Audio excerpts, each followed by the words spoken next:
Karena termasuk salah satu diantaranya adalah syarat sahnya itu alla ya'taqida fardhan min furudhi sunnah. Tetapi betul gitu. Tidak boleh meyakini yang fardu tadi diyakini sunnah. Meskipun dilakukan tapi keyakinannya salah. Batal. Soalnya jangan gitu. Soalnya kok meyakini yang fardu ini sunnah atau dibalik yang sunnah jadi fardu, batal bisa itu. Loh, sudah dilakukan itu, ya dilakukan. Tapi karena keyakinannya yang salah malah menjadi batal. Yang sering terjadi pada wudhu ini apa? Yaitu telinga dianggap rukun, mengusap sebagai kepala dianggap sunnah. Apa ini kadang-kadang anak-anak kalau tidak paham benar, loh kamu tadi melakukan itu, harus ketika ditanya fardunya apa saja, jawab tadi balik mengusap sebagai kepala sunnah, telinga rukun. Nah ini maka dasar. Seperti itu. Nah ini kan berarti membak atau dasar dari pelaksanaan ubudi ataupun ilmu segala amal itu tetap ono ilmu nih. Maka dikatakan kullu amalin bila ilmin mardudun la tuqbalu. Dasarnya di situ nanti.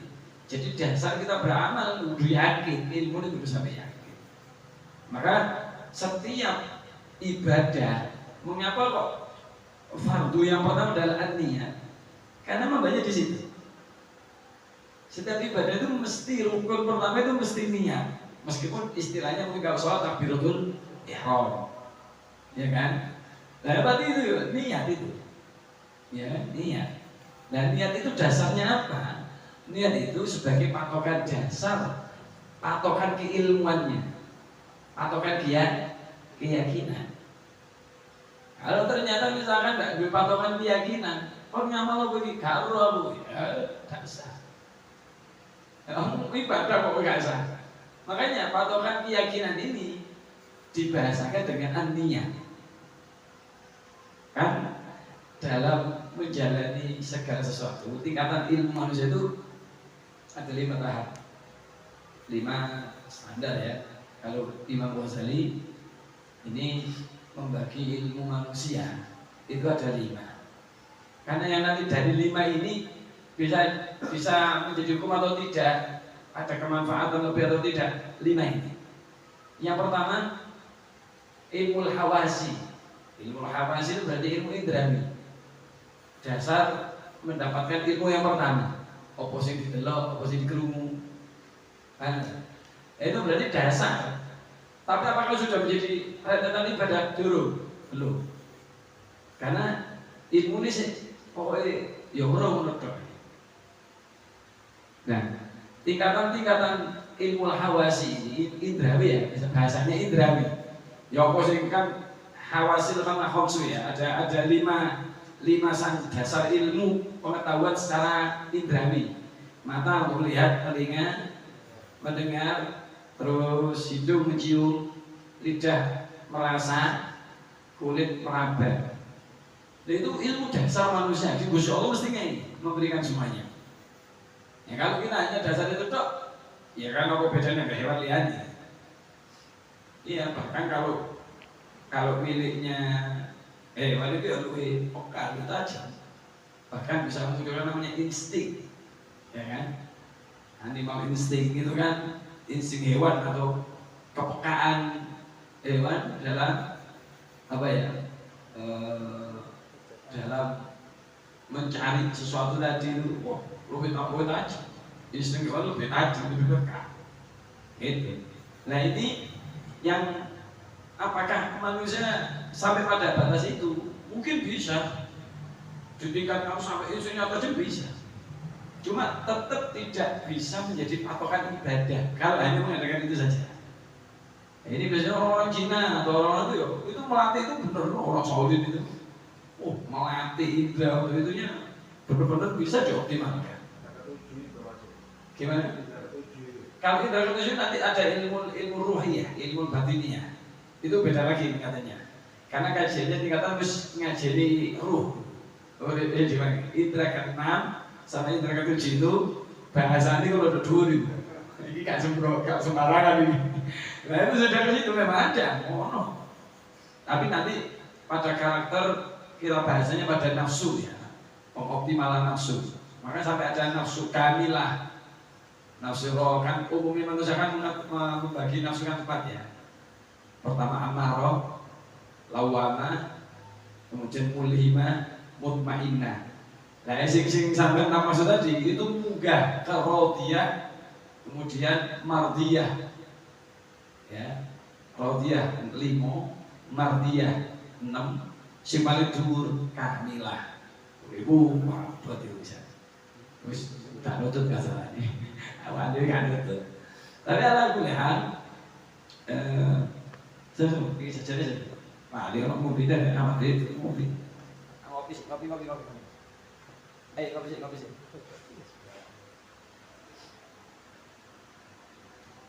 Tapi patokan ilmu tadi yang harus menjadi dasar kita ya dalam beramal, dalam bertindak. Selagi masih hanya ilmu hawasi, ilmu indrawi, maka ya sekedar kekuatan indrawinya saja yang mendukung dia. Selebihnya itu belum menjadi patokan ibadah dia. Maka kapan menjadi patokan ibadah? Kalau ilmunya meningkat menjadi ilmu yakin yang kedua. Jadi pertama ilmu hawasi, yang kedua adalah ilmu yakin. Ilmu yakin ini adalah peningkatan optimalisasi tadi sudah mulai masuk ke hati sudah. Nah, jadi tidak hanya sekedar mari terima terus dilaporkan antara brands, tidak hanya itu. Tidak hanya sekedar transfer itu ya, olah data dari indrawi. Kalau sudah yakin ini sudah masuk hati. Namanya yakin. Nah, ilmu yakin inilah patokan awal seseorang dianggap dia beribadah. Maka di situ niat. Di sinilah patokan seseorang dianggap perbuatannya ilmunya dasarnya wis yakin deh.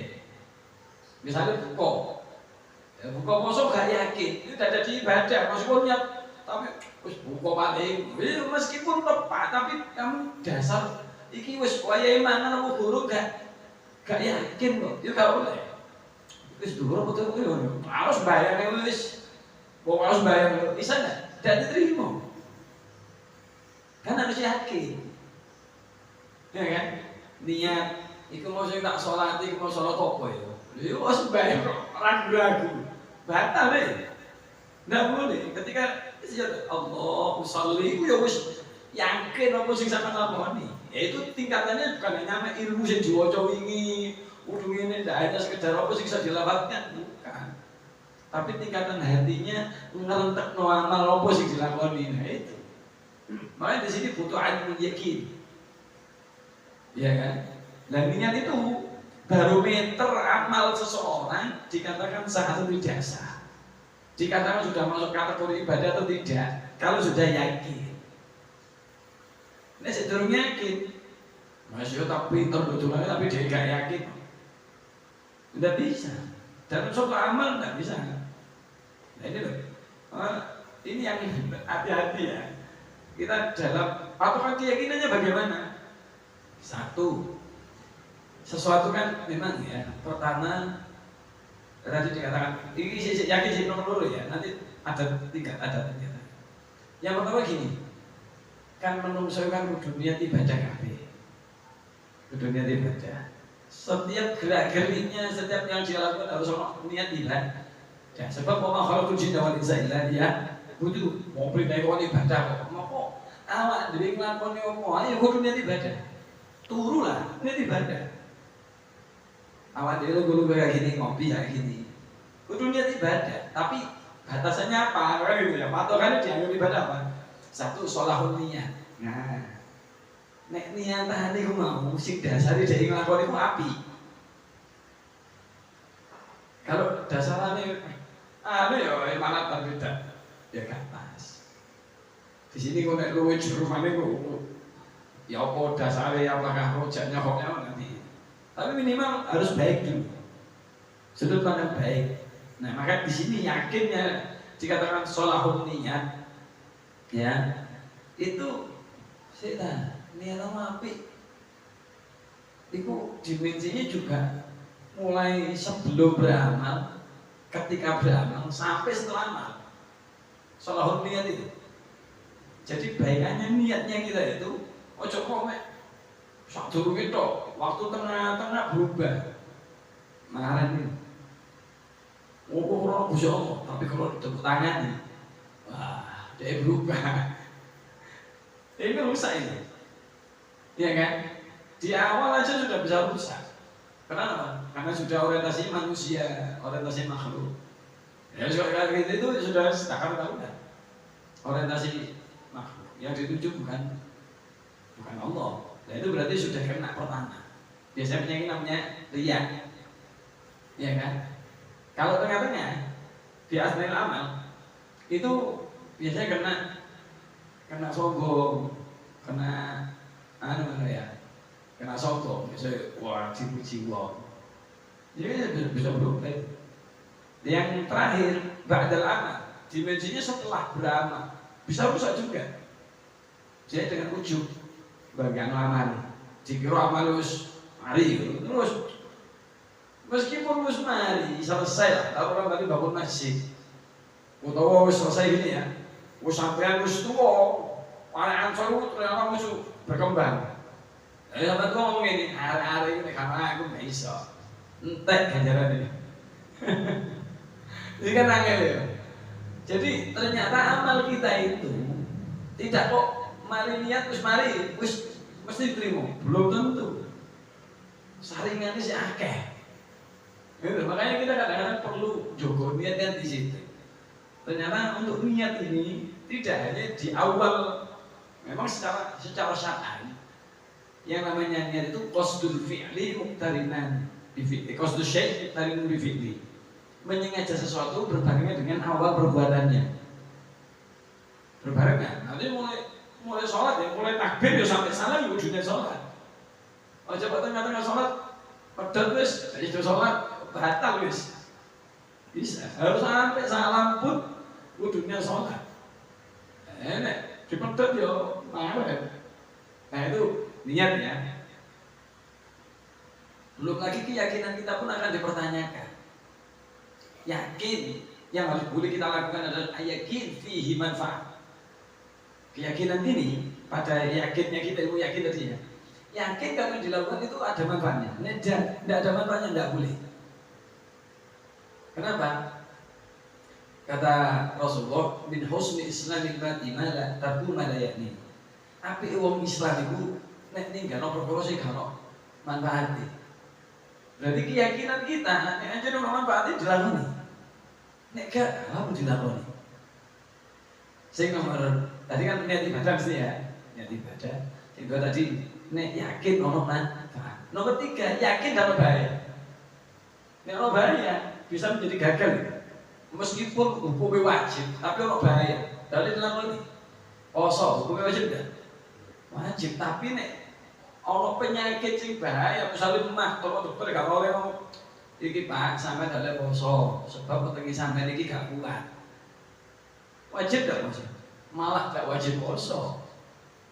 Sebab perintah Gusti Allah wala tulqu bi aydikum ila tahluka.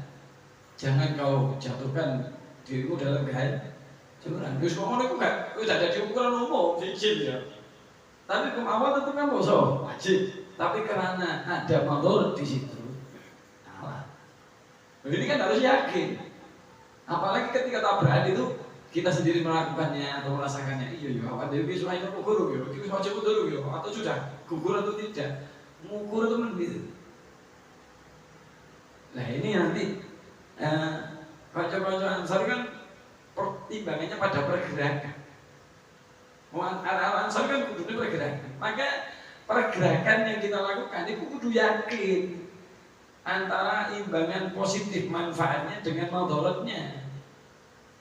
Selagi gedean madharat dan belum menemukan solusi dalam pengatasan, wah manfaatnya akeh itu tapi yang madharat kalau pertimbangannya harus begitu. Karena ada namanya profit probability, ada problem probability. Orang keuntungannya ingin dicapai. Yo, nggak ini ayo, nggak ini. Wah boleh berarti akeh ini. Tapi di situ ada potensi bahaya. Potensi bahaya itu transaksi ini beribet-beribet nahor gitu. Ada yang bilang gitu. Oleh tidak dilakukan. Ya, ketika si haram ini bukan haram tapi makruh tahrim. Nah iki iso tapi carane ngene dihelangi jane dalan ono carane apa tak kok sing kono sik lu ada di apa nemu solusi nah kan di situ kan dulu kan tak apa iso carane ngene iki ilangane ngene misalkan begitu baru boleh. Nah pergerakan kita itu juga harus begitu. Ojo sampai semangat berat tapi ngawur terabas kan banyak pertimbangan akhirnya. Nah itu yang al-yakin itu tadi. Ini saya yakin dong enggak sih? Karena itu patokan ibadah. Jangan ibadah atau tidak, yakin atau tidak. Nah yang ketiga, ilmu itu tetap harus meningkat. Kenapa? Karena ternyata kadang-kadang dalam pelaksanaannya kita ya tergoda atau tidak. Nah ilmunya memang tidak kuat. Bisa semandek dilono wong. Kasih tau amal wis leren. Ya toh iya dilono. Sampeyan ilmune nek yakin iku tok bisa berubah. Kapan zaman akan terus eksis? Kalau ilmunya meningkat pada i'tiqad. I'tiqad itu menjadi suatu prinsip. Ada yakin benar, iya, tapi prinsip enggak. Kalau sudah jadi prinsip itu, bah dipuji wong, bah dilono wong, gak ngurus. Karena dia tahu kebenarannya bukan di sini, bukan saat ini. Kebenarannya kan memang Allah gitu. Pokoknya kalau Islam ya, kan udah yakin. Nah misalnya sampai bisa ngomong cucu misalnya, cucu jadi cucu sampai. Iku bukan hanya yakin, tok untuk etika bahwa mulia Allah bujuk namanya, tahu usah. Gue bujuku kok, kan ya? Allah baru kan, ini bisa apa? Lalu kalau kita kena, ya mana bubray. Maka dari ketika sudah kita menjalani suatu ibadah, kudu ningkat menjadi etika. Nek kayak bubray, saya ini bilang tahlilan tok sama di dalil-dalil ini kemudian terus katun dulu. Ini sharing ini misalnya orang, hati-hati loh. Mereka ini yang ada ya pinter-pinter debat, pinter ilmu mantik, pakai olah bahasa dalil ono. Ketika kita kalah ngomong, bisa-bisa mungkin kitanya kuat anak buah kita. Katut itu. Ini kan ada saja juga katanya. Maka menanamkan itikad dalam tahapan suatu amaliyah itu perlu. Nah pergerakan anak-anak soal kudu ini meningkatkan kealasan juga. Jadi bukan amaliyah itu, tapi kualitas amaliyah itu terdasarkan dengan baik sehingga orang ngomong wis kuat basic kan menjadi etika sudah. Jadi melangkah itu maksud dewean sama mani soalnya wis etika. Etika itu kalau ini misalnya sama orang wis yakin orang dapat apa-apa. Kamu kira kan angker loh. Tapi sampai yakin tidak apa-apa mesti manggul guru kan biasa wae. Tapi sih nggak tahu dulu. Wah pasti kamu kan. Karena tadi ilmunya dulu mantap. Tapi terus biasa ya santai wae. Enggak ada sekali kalau sudah etika tenang. Meskipun yang sama dadapi itu orang-orang intelek, orang-orang akademis. Karena sudah punya etika, santai wae, tidak masalah. Itu. Ayo ambil, disambi. Iki jadi kopi santuy. Iya, mek makan yo. Nang iki sakit kok. Iya sampe dhewe mau tak enak ngono. Yo. Nah. Tapi bahasanya hati-hati pada tahap ketika iktikad ini banyak juga yang tersasar. Kenapa? Imam Ghazali mengatakan pada tahapan ilmu iktikad ini memunculkan karakter namanya abdul tufuliyun, akal kekanak-kanakan, merasa bener dewi. Pada tahapan itu yang merasa bener dewi. Kayak misalnya ya ponane sampean nyeluk ibu sampean nyeluk ibu kan ibu ya, tapi ponane sampean nyeluk sama bauti, ya kan?